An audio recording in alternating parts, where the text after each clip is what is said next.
Welcome to the very first episode of Retro Recreation. I do hope you guys enjoy the content. I am a CG generalist that has several years experience within the animation field, located within the Caribbean. My passion is photorealistic 3D animation, and I hope to produce photorealistic movies and TV shows, ideally. I grew up in the Caribbean islands, and my dream profession in life, I always wanted to be a robotical engineer, but unfortunately, due to being on a small island, we don't really have the resources to have such a unique profession or any school that teaches this profession. So growing up, I always loved engineering, and I decided to proceed with the next best thing, which is mechanical engineering. So I sought to continue my profession within the mechanical engineering field, and I went to school for it. But there was always something that always had my interest, that captured my interest more than mechanical engineering, and that was animation. I came across something called anime, which is Japanese animation, and then I got hooked on it. It was incredible. The stories that were told, the visuals, it was opening a new world to me. And within this world, I discovered I was able to express myself, my ideas, and build upon my own ideas and designs by taking elements from such exotic worlds that I've never seen before, that anime is produced or centered around animes. During my mechanical studies, I always thought about producing my own anime or my own animated feature film later on in life. But I never thought to actually proceed with it until a friend of mine, he, as a motion graphic artist, introduced me to this animation field, this motion graphic artist field, tutorials and information on how to proceed. So first thing to do was to build a computer, which at the time I was very computer illiterate. I never really touched a computer until my late teens, so I didn't really know anything about it. And when invested into a computer, I sought to try to learn as much as possible. When I got the computer, my friend gave me a list of tutorials that he watched, and I watched them thinking that I would at least just give it a try. If I did not catch on, then I would continue with my mechanical. When I got my computer, I finished mechanical engineering. I decided to take a bit of time before I went into the mechanical engineering work field to see the possibilities of what 3D animation could bring, and I made that decision. So I started with the tutorials and slowly came to understand 3D animation as a whole, and my understanding of it grew with every tutorial I watched. It was a lot easier for me to understand because of my mechanical engineering, where 3D animation is not exactly 3D animation has more technical aspects than artistic aspects. Of course, being artistic would be incredible help within the field, but to create, you need to know the technical know-how, and you need to know how to navigate and do a lot of research and development to make things work or get things to work. My internship came through and I started there, and strangely enough, I've technically been there for the past 12 years, in which I do more architectural visualizations. Animation company is partnered with a architectural firm. We do a lot of architectural visualizations, and for many years now, and slowly dived into more complex stuff in terms of filmmaking and animated shorts. It always surprises me where I came from to where I'm at. I never thought doing engineering that I would even come close to doing animation, but I stuck with animation and I followed doing what I love, and every day it was not work, it was having fun, it was creation, it was building something from scratch. And that feeling is what engineering always had for me. But so now that I'm older, if there is one thing I try to tell anyone that comes within the field is you truly have to love what you do to be able to be successful, or even not have every day feel like something from a torture movie. By doing something that you love, you will take the time and care to be better at it and show the commitment to weather the storms. And believe me, every single job has incredible storms that you always will be driven to your breaking point, even to the jobs you love. But those jobs that you love, that breaking point always will be strengthened, and you will always find the courage to not give up. So I try to tell anyone to try to do things you love, but of course sometimes real world factors play into it, and sometimes you need to compromise, and that's just the meaning of love law. And unfortunately that's just life. But at some point in form or fashion, you'll need to evolve, and you need to divert your resources to something that you truly care about and invest in yourself. Growing up playing video games, I discovered the genre I truly fell in love with, which is RPGs. And what really struck me was the Final Fantasy series, which just drew me in as a child. While playing these, I discovered my love and passion for these games. These games were iconic. Now as an adult, technology has increased, and a lot of these games has left its 2D/3D processors and become so much more advanced, coming near photorealism. But that timeless classic look has always brought nostalgia and memories.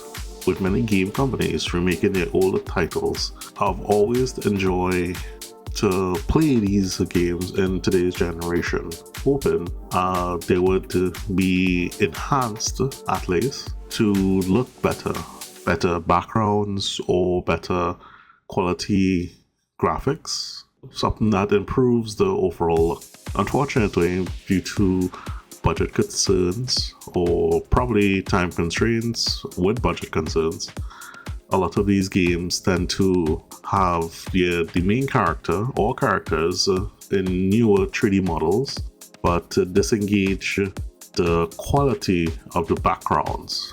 The backgrounds tend to look very blurry without any touch-ups, which immediately draws a stark contrast between the sharper, enhanced 3D models and the blurry background, which technically to me didn't look very well thought of or high quality. I had hoped a lot of these backgrounds would have at least been worked on or enhanced in some way, form or fashion, especially when you view it in a large scale TV or monitor or wherever you play this game. You easily see the background as blurry pixels. Upon seeing those things, I quickly found myself thinking, I am a 3D generalist. It hurts me every single time I see these backgrounds blurry and not given the love or attention that they deserve, as these backgrounds are truly, for me, groundbreaking at that time and still held so much depth and design and the essence of that time captured in a single still, painted or 3D. As an artist, I thought, what can I do? And I discovered at the end of the day, I could do a lot, to be honest. I could probably remake a lot of these backgrounds. I tend to do a lot of pet projects, and these projects are passion projects. I decided to look at these backgrounds and redo them, because from some research that I've done, some game companies at that time had deleted the project files of these backgrounds. These 3D models, these textures are technically lost forever until someone remakes them from scratch, which takes a lot of time, effort and manpower. So most likely these companies would not truly go this way or route and only invest in a complete makeover. So what I aim to do is to proceed with a makeover, but at the same time I hope to capture the essence and design of these 3D backgrounds. So I hope to take these backgrounds and just improve on the quality of the textures, the 3D models, while trying to recapture the same design and look, which is a bit difficult as these backgrounds were made at a different time, and when improving you can over the boundaries of what is there by adding stuff to the scene to make it more populated, to make it fancier, to make it look better. But essentially what I seek out to do is to not to go down that route, but to only improve upon it and not take away from the design or look and feel of it. Similar to Final Fantasy VII Remake, the remake is absolutely fantastic in terms of quality, graphics, in every which form or fashion. But there are some instances that I think take away from the design of the original. This steampunk kind of era where things are rusted and falling apart, where the remake had more of a high-tech, very advanced era where things are not or built in one, assembled in one, but in bits and pieces thrown together. But the remake, it's more mechanized or follows today's arrangement of machinery, which is more on the realistic side and not on the fantasy steampunk end of things, which makes it more feasible, but it loses a little bit of the fantasy steampunk edge it originally had to me. I essentially truly loved Final Fantasy VII, and as one of my most favorite and cherished games, I really wanted to remake the backgrounds and give it the love and justice it deserves. What separates me from doing the same thing as the remake is that I will try as best as humanly possible to just improve the textures, the lighting, and the quality of the image itself while maintaining the original design aspect of the image, which the remake improves upon the original and enhances it, while I will try to keep it as it is, but bring it into nowadays technology in terms of quality.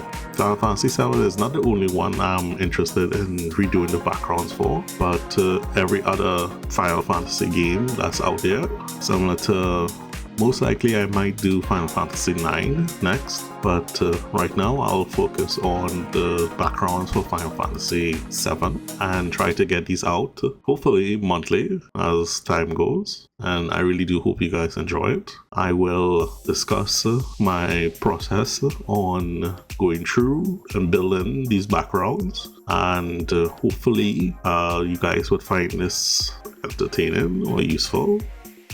Alright, so the background for this image is Final Fantasy VII, the very first in-game background that you see. For everyone who has played Final Fantasy VII, this is the iconic train scene that Cloud jumps from and lands. As you can see, a lot of the elements are made of within the image itself. The elements consist of the train area, and the background of the reactor. So as it starts, the main character jumps off the train and runs ahead from the train station to the reactor. My first task was to mass out the train station area, and then move on to the train and set my camera up to focus the shot, and then I would throw in the elements that I believe that's there, and I would start building a proxy scene and start replacing those elements. One of the biggest models to tackle would be the train.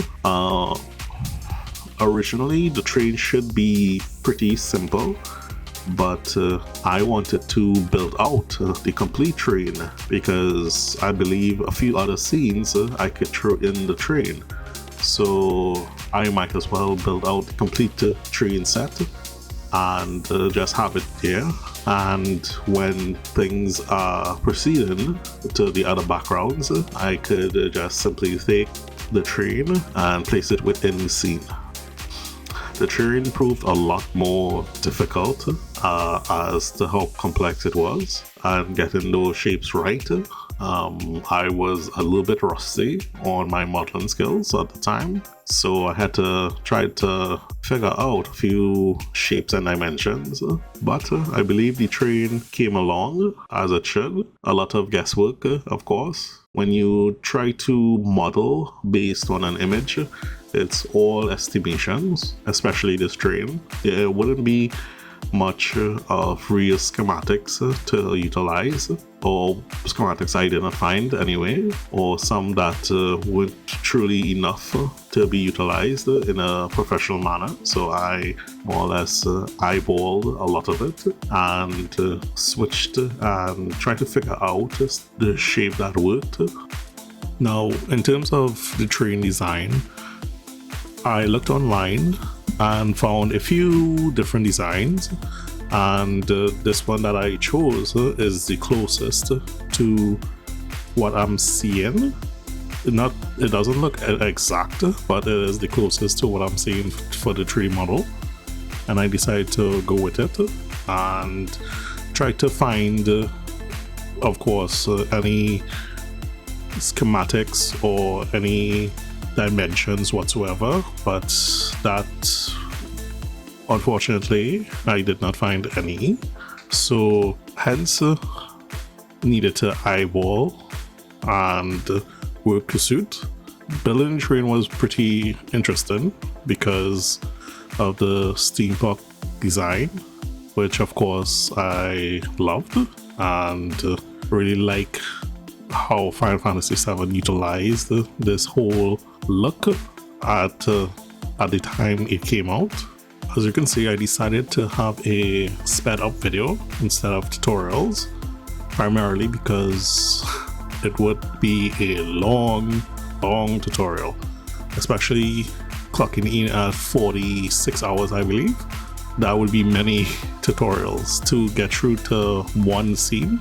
So I've decided to, because it takes so much time to build out and navigate these scenes, that I've decided to just go with a sped up version.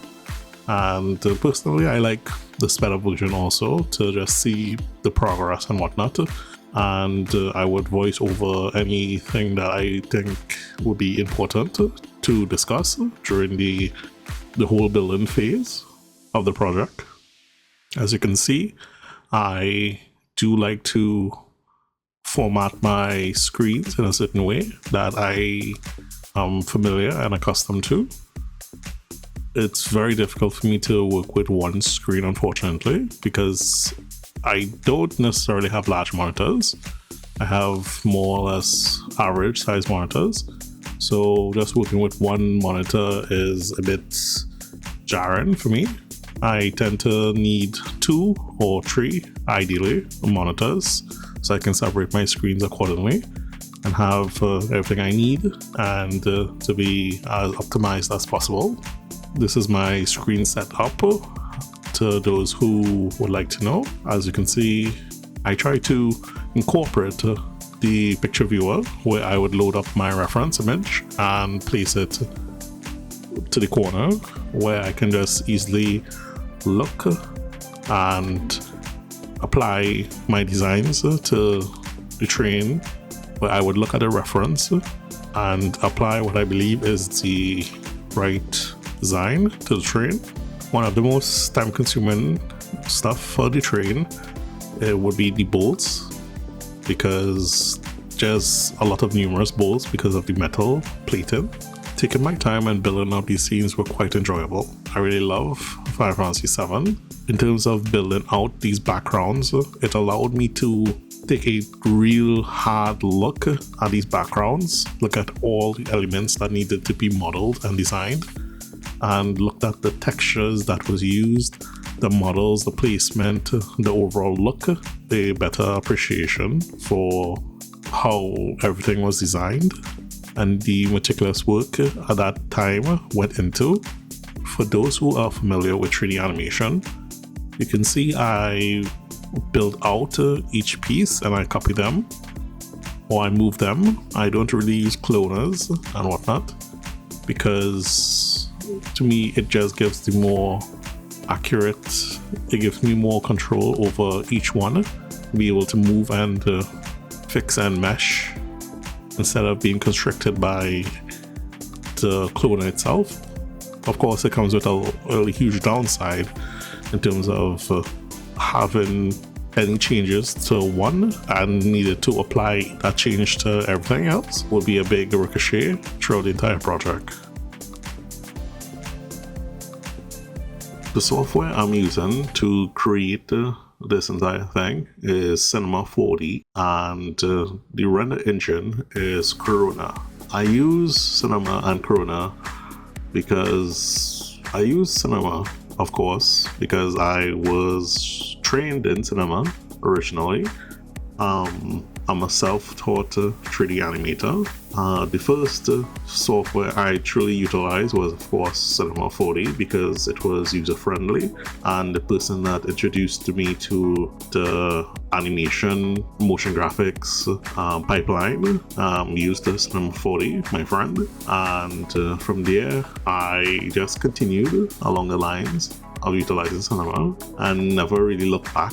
As for Corona is a fantastic 3D render software that, to me, it's so very simple and straightforward, as well as fantastically versatile in terms of a lot of the guesswork are taken away. I've truly appreciated Corona a lot more with the vast, extensive libraries in terms of 3D models and textures, which saves so much more time and effort, especially time within the whole texturing phase. Normal other softwares doesn't have such a robust library that you can easily utilize and speed up your process incredibly, which is one of the key reasons I utilize Corona, because of a lot of the ready-made assets and the speed of which you can easily get things done. For the future of this channel, I do hope to try to do a lot more backgrounds and to target a lot of older games like Final Fantasy VII and Final Fantasy 9 and 8, and not just the Final Fantasies, but other games also, which I'm kind of drawing a bit of a blank, but ideally I would like to redo a lot of the backgrounds for these games. And who knows, if someone can take these backgrounds and apply it to the game itself, that would be incredible. But I don't know the logistics of such a task at hand. In terms of workflow, I tend to be very messy in terms of my projects and my labeling and structure, because it's not that only messy and can be organized. Is usually when I'm in such a flow that I find it so much easier to keep going and get something done, and just channel my energies within the project itself and designing this and fixing that I tend not to label anything, because usually at the closing at some point, whether it be the day or the project or the week, I tend to look at the files and make a decision to reorganize the entire file system, because I actually don't like messy files. I like very straightforward and clean structures. It's just my design process tends to be messy in the beginning, and once I just come to terms with building out everything and feeling satisfied, I would then take it upon myself to take the time to look at the entire scene and start tweaking and relabeling and restructuring everything, so I can make sure that everything is looking clean and the file is optimized. As you can see, I utilize Corona materials quite a lot, because the library of Corona is very fast and the materials are really good. If I were to try to build a lot of these materials, then the video would probably be twice as long. It's incredibly, it can be very time consuming, especially when you worked with a very quick workflow. Now you have to literally take a step back and build each and every material, or tweak and modify each material. But with Corona, a lot of these materials are straightforward. I've used many of them before. Just a bit of editing and UV remapping to get these materials to look as I believe it should look, and I would be satisfied on those. As for the lighting for this project is very tricky, because a lot of, I don't know the 3D programs and the 3D structures of these programs that was used back then, but a lot of these lights don't really have a light source where you can easily see like a spotlight showing or a street lamp showing. It's a lot of fill lights that lights up the scene to look as good as possible, or directed to look like this. So because of this lighting setup, I can't just look at these lights and light the scene accordingly. I have to look at the style of the lights and figure out how did these guys light the scene. And okay, this is a fill light over here, throw in yellow light to cast on this area and to illuminate this section to show. And from there, I figure out, okay, let me follow the structure. Originally, I was thinking of actually putting like lights shown into the scene, but I really want to capture the look, the original look, and don't want to add anything unnecessary into the scene to just try to so-called improve the scene. I wanted to capture everything original within the scene itself. So I pulled back and I made the decision to go with the original light look of the entire scene. As for the train, I believed I may have gone a little overboard, because I textured a lot of this train and I focused a lot on it, especially the front of the train, which we actually do not see, but I just wanted to get it out for future backgrounds where the train would be utilized. As you can see, I placed a lot of the same materials on a lot of items within the train, because I don't think the train would need anything too complex right now visually. So I just utilize basic looks for now, and once I go back to my camera angles, I would do a quick render and figure out whether or not I need to improve upon a lot of these sections, or I can just leave them be for now. There of course are certain things I'm still figuring out in Corona, and it's just me experimenting. Of course, if there's one thing I can say for surety, is that I am not an industry professional. I believe I am skilled to the point of producing good work, but to be an industry professional is the next level of international quality of work that I hope or striving to produce later on in future. I'm someone who I don't think would be perfectly qualified to give expert tutorials. as I don't know every nit and gritty of this program at all. There's a lot of stuff I don't know. I have to experiment and try to figure out.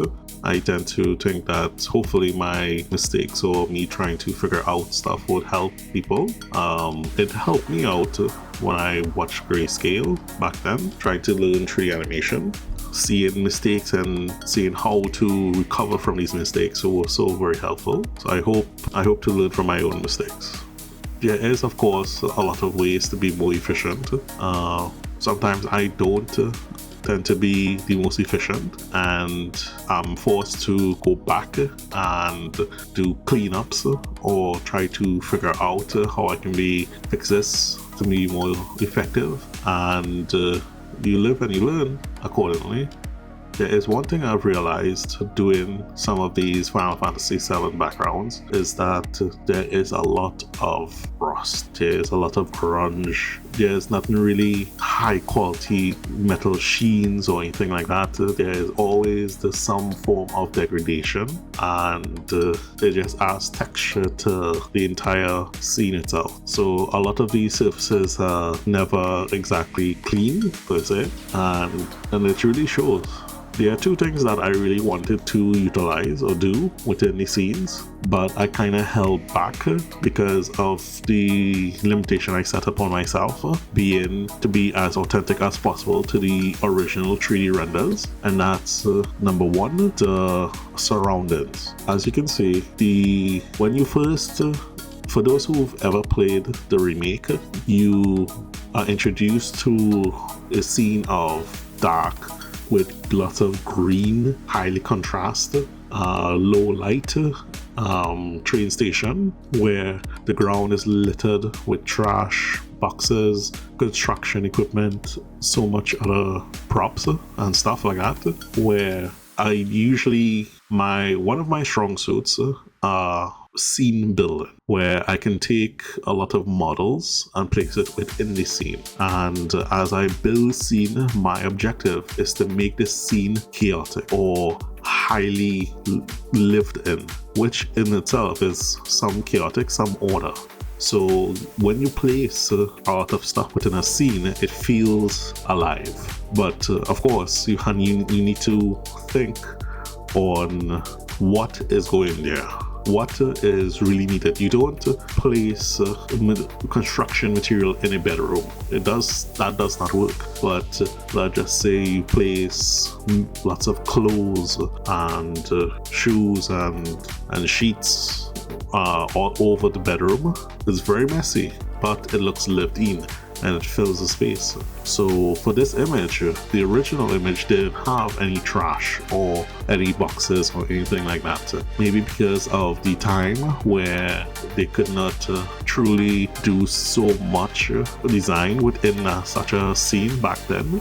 But I had to make a decision to emulate the remake of the game by placing stuff within the scene to keep it busy, to make it look more alive and full? Or should I keep as much factors as humanly possible, but the scene might look a little bit empty with a lot more space that nothing is going on in?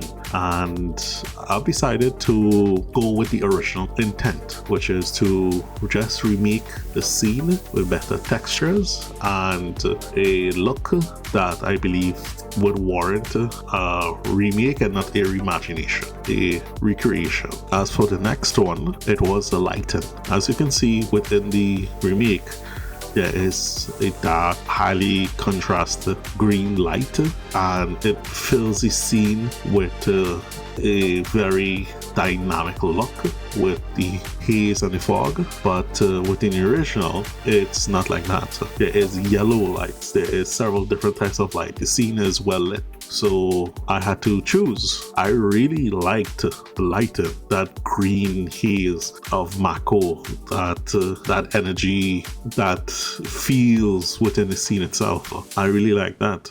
But the original scene didn't have this. The original scene did not have this green tinge throughout everything. It had warm lights. It had several different lights. It had the plate lights shining from above. It had the street lights. So I had to try to decide whether or not to do the lighting as I really wanted or loved the look for, or should I just stick with the original, which I did come to terms, and I stuck with the original.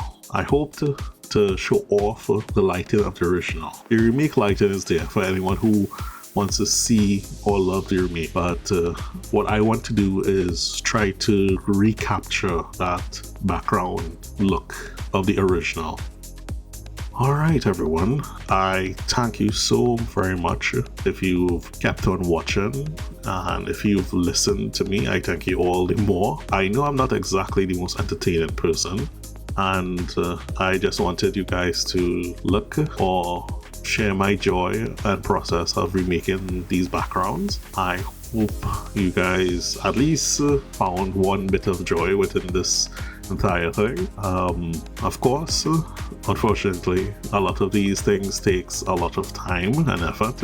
As you know, rebuilding these things as a one-man show is a truly time-consuming process. The original amount of hours for this was, I believe, up to 40 something hours, 46 hours in total, which it's a lot of time, full working hours, of course, which I do, unfortunately, I do have a real job, and this is the passion project. So I really do hope, and if you do like it, please share and subscribe. Unfortunately, I really must ask, because this is a one-man show and a passion project, so I do hope to continue doing these things. Well, my aim is to redo all of the backgrounds for this entire game and all of the backgrounds for several other games, and who knows, maybe Square Enix will implement these backgrounds within the older version of the games, or take my project files and reconfigure them to work within these older games, and that would make our older games come alive, and hopefully that gives us joy when we play back these games. So like, subscribe and comment and show any love. Thank you.